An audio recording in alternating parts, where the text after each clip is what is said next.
Shalom saudara, selamat pagi. Kita bertemu kembali pada pagi hari ini dalam Morning Devotion. Selamat pagi saudara-saudara, apa kabar? Kita akan baca firman Tuhan dari Yunus pasal yang ketiga ayat 4 sampai 10. Demikian firman Tuhan. Mulailah Yunus masuk ke dalam kota itu sehari perjalanan jauhnya. Lalu berseru 40 hari lagi maka Niniwe akan ditunggang balikan. Orang Niniwe percaya kepada Allah, lalu mereka mengumumkan puasa. Dan mereka baik orang dewasa maupun anak-anak mengenakan kain kabung. Setelah sampai kabar itu kepada raja kota Niniwe, turunlah ia dari singgasananya, ditanggalkannya jubahnya, diselubungkannya kain kabung, lalu duduklah ia di abu. Lalu atas perintah raja dan para pembesarnya, orang memaklumkan dan mengatakan di Niniwe demikian, manusia dan ternak, lembu sapi dan kambing domba tidak boleh makan apa-apa, tidak boleh makan rumput dan tidak boleh minum air. Haruslah semuanya, manusia dan ternak, berselubung kain kabung dan berseru dengan keras kepada Allah, serta haruslah masing-masing berbalik dari tingkah lakunya yang jahat dan dari kekerasan yang dilakukannya. Siapa tahu mungkin Allah akan berbalik dan menyesal serta berpaling dari murkanya yang bernyala-nyala itu, sehingga kita tidak binasa. Ketika Allah melihat perbuatan mereka itu, yakni bagaimana mereka berbalik dari tingkah lakunya yang jahat, maka menyesallah Allah karena malapetaka yang telah dirancangkannya terhadap mereka, dan ia pun tidak jadi melakukannya. Saudaraku, di dalam pembacaan firman Tuhan ini, Yunus mempersiapkan dirinya untuk mentaati Tuhan. Tentu ini melibatkan penyesuaian hati, pikiran, dan tindakan. Berita Tuhan yang dibawa oleh Yunus sangat straight to the point dan sangat singkat, padat, dan jelas, yaitu 40 hari lagi maka Niniwe akan ditunggang balikan.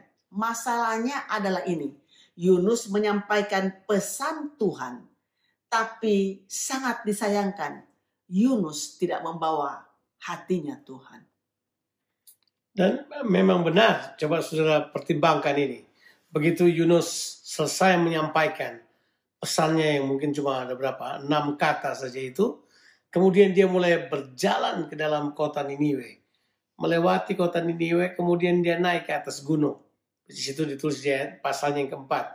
Dari atas gunung itu, Yunus mengharapkan murka Tuhan turun ke atas Niniwe. Yunus mengharapkan Tuhan menghukum penduduk Niniwe. Yunus tidak mengharapkan mereka untuk bertobat. Yunus mengharapkan mereka akan dihukum. Saudara, Yunus bahkan berarti siap untuk tinggal di atas gunung itu 40 hari. Yang penting dia akan menyaksikan hukuman Allah atas orang yang ada di Niniwe.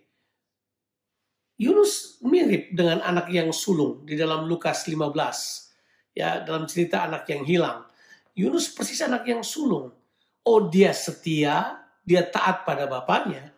Cuman sayangnya, dia tidak bermurah hati. Hatinya tidak menunjukkan belas kasihan terhadap adiknya yang kembali daripada hidup bangkrut karena pilihan yang salah. Waktu dia bertobat, dia marah. Dia marah pada bapaknya, dia marah pada adiknya. Ada yang salah kan di sini? Yunus punya hati yang sama. Hati yang taat, setia, cuman tidak punya hati Tuhan. Yaitu mengasihi orang Niniwe sekalipun mereka berdosa. Saudara, Tuhan kita Tuhan yang penuh dengan kasih.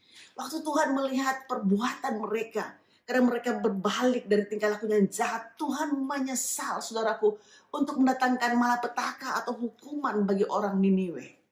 Saudara, Tuhan kita adalah Tuhan yang penuh dengan belas kasihan ini. Ada dalam firman Tuhan dalam 2 Petrus pasal yang ketiga ayat yang ke-9, Alkitab katakan supaya jangan ada seorang pun yang binasa, biar mereka berbalik dan bertobat. Dan Tuhan tidak ingin satu orang pun binasa. Tetapi ada pertobatan yang nyata dan ini terjadi di Niniwe. Alkitab bilang di sini bahwa Tuhan menyesal.